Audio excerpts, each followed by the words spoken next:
Elroy Mix, magandang hapon. Kumusta kayo dyan? Ngayon lang tayo next vlog. Samahan nyo mo. Kumusta kayo dyan? Nasa mabuti kayo kagaya. Samahan nyo po sa ayan, no? So ito na yung update mga Elroy Mix dito sa may Coastal Road project. Ayan, no, nakikita natin, ito na yung rotonda, nakaporma na siya, no. So ito naman yung side, no, galing Davao River Times Beach, no, sa next na yung na Coastal Road, no, dyan sa may Davao River, Bukana, pupunta yan dyan sa Rojas, connected dyan sa may Rojas Avenue. So ito na yung rotonda dito. Ayan, no, nakikita natin. Ito naman yung papunta ng Magsaysay, din Santa Ana Wharf, Leon Garcia.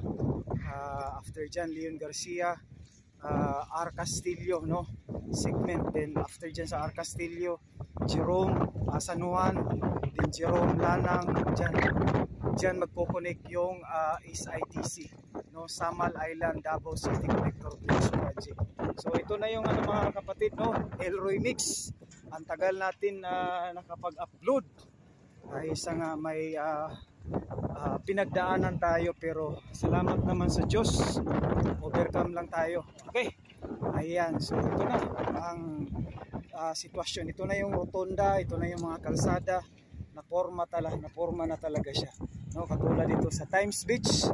Abangan na lang natin kung ano ang ilalagay dyan, Elroy Mix. Ayan, so ito na yung exit 4 lanes, no, katulad dyan sa may Times Beach pa rin, no, 4 na lanes, tapos sa gilid may street lights, may daanan ng tao. Yan, so ito tatanggalin ito.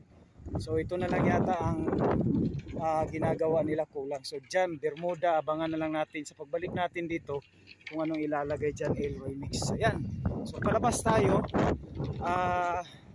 nasa 150 meters, no, along the highway dyan sa national road dyan sa labas, no. After dyan, tatawid dyan sa may Rojas Avenue, Open Creek. So ito yung bago ito may isang daan, mga kapatid. So dito na portion na banda, tapos na sa ilalim nito may mga box culvert project na ito dito. So ayan, no, kumukunik na yan, kumukunik na yan dyan. Dito yung box culvert. Dito na yan ang dagat. So dito na banda, tapos na. So yan, Elroy Mix. Tapos doon sa may labasan, no, mamaya makikita natin. So tuloy-tuloy yan. So napakaganda nito, one day matapos ito, mga kapatid, Elroy Mix, no? So magiging isang daan ito. Kailangan sa ilalim muna may mga kanal, no, na nakabaon, nakaposisyon para sa drainage na daanan ng mga kanal. Ayan. So palabas tayo, punta na tayo dun sa national, dyan sa may labasan.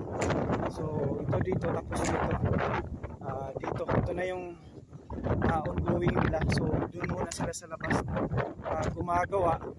I think pagkatapos sila sa labas, dito na naman sila.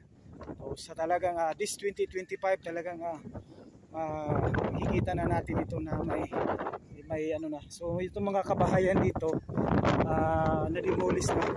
So ito yung kinatayuan natin, talagang diretso yan, no? So matatamaan pa rin yung mga bahay dyan.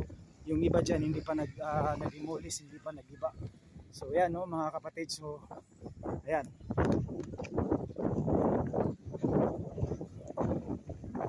boss, shout out. Ayan, so dito lakad tayo, Elroy Mix, dahil ang tagal natin kumusta kayo dyan? Nasa mabuti tayong kalagayan, no, bawat isa.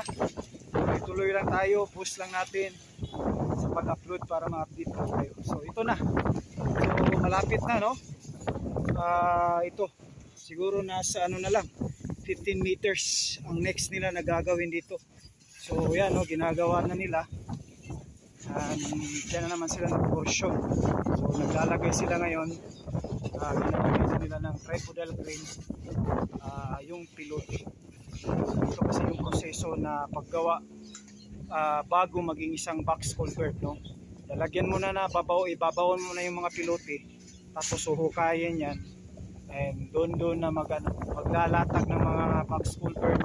Tsaka dalawang grupo ang gumagawa dito, si main contractor at saka si Pacquiao, no? Pacquiao Group, no? Para mas mabilis ang trabaho na ginagawa nila. So nasa 19, no? Yung taas yata, no? Yung pilote. Ayan. Na! Pila kataas ni boss? 19 feet? Ang pilote. Pila na 19? 10 meters. 10 meters mga kapatid. Elroy Mix, ayan.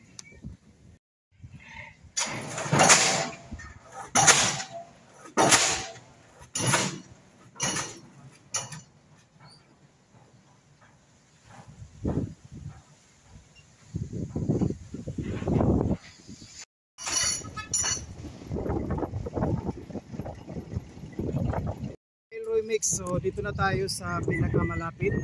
Yan na yung highway, no? So ito na yung tuloy-tuloy, no? Ayan, no? So dito I think wala pa dito, no? So yan yung box culvert. So I think dito na, no? Itong ginagawa nila ngayon, ito yung next, no? So before kasi yung first process kasi nito, lalagyan ito ng pilote, yung ginagawa nila ngayon. So by portion yan. After dyan, huukayin nila yan. So after dyan siguro, matapos nila yan, doon muna sila sa loob. Ayan. So ito nakabaon na, no? Ito galing dito ang pagbaon nila ng pilote. So 10 meters yan. So yun ang pundasyon sa ilalim nito. Pag hinukay ito, pag in-excavate ito, doon ilalatag nila yung mga yung box culvert at saka hanggang sa maging ganito na ito. Ayan. So sa ilalim yan, no? So may mga proseso yan, napakatibay at napakasolid. So yan. So itong mga nakikita nating tubig, ano lang yan kasi hindi pa nakadalo yung tubig kasi wala pa, hindi pa siya sa tapos na natapos.